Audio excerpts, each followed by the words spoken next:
one of the focus that I will be pushing in Washington is trade and investment between the US and Africa. And one of the instruments that is in place is the Africa Growth and Opportunities Agreement.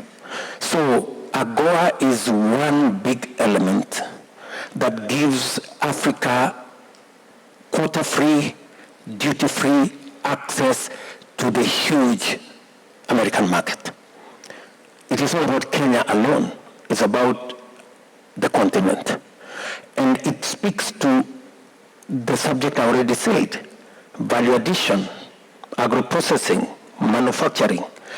How do we make sure that this market that is available to us as a continent, we don't send their raw materials? We create jobs locally, we create value locally, and export finished products. That way we get more value. So that is one aspect. But even as I speak to that, we also need to be organized. And this is a conversation also we intend to have internally as a continent. President Kagame did a wonderful job with the reform of the African Union. A job in the last summit of the AU, he handed over to me. I intend to complete the job President Kagame started of reforming the African Union so that it is fit for purpose and it focuses on three critical things. Number one, it becomes a clearer, louder voice for our continent. Credible, speaking for 1.4 billion people. Clearer in the sense that we were initially a liberation movement. That's now behind us. All countries in the continent are liberated. We need to refocus African Union so that it does our economic diplomacy. Number one, trade, investment. Number two, it becomes our instrument for peace and security. This continent is ravaged by conflict. We have war this way, that way, the other way.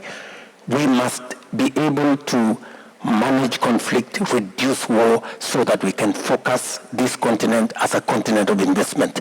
Nobody will invest in our continent if there is conflict everywhere. EU must have a bigger muscle to speak to that issue. And number three, to make sure that EU focuses on matters infrastructure. And when I say infrastructure, I am talking about physical infrastructure, roads, railways. I am talking about digital infrastructure, making sure that we leverage on technology to make sure that we unlock the potential of the continent. I am talking about infrastructure broadly.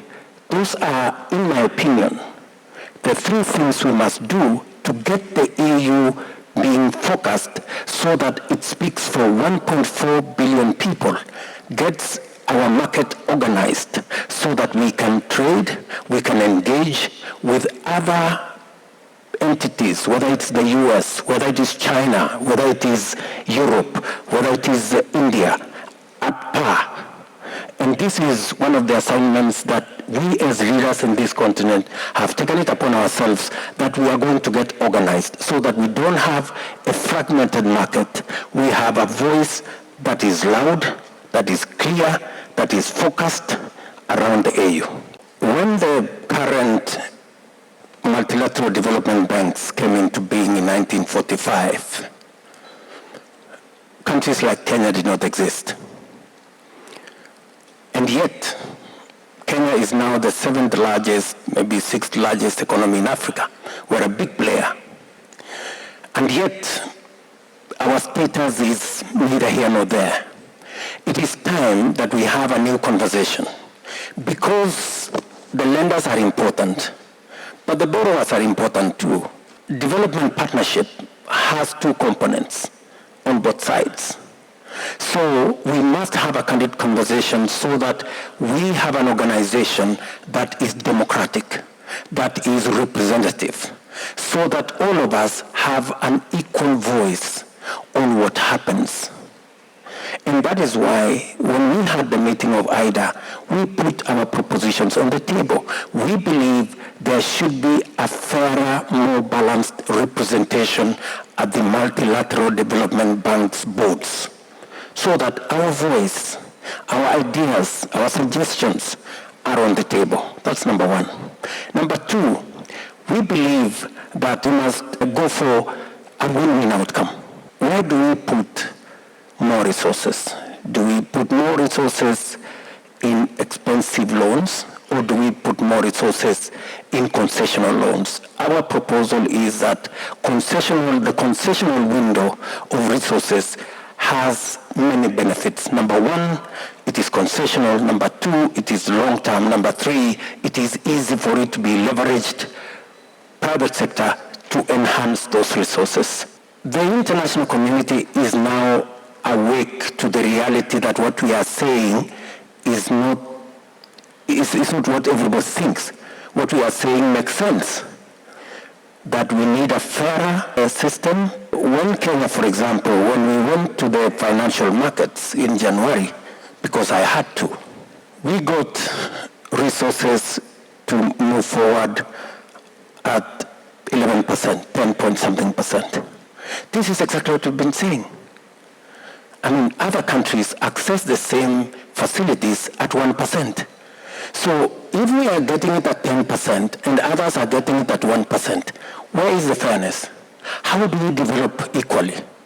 This is a conversation we must have. When we say Africa is paying 5 times more, it is not just talk. It is a reality we live through every day. And that is why we are pushing every lever to make sure that concessional resources are available so that we can pull countries out of debt distress and we can do more for our citizens and do more for development so that countries don't spend more in servicing debt than in paying for medicine for their citizens. I don't think it is the case that they are not listening. I think they are.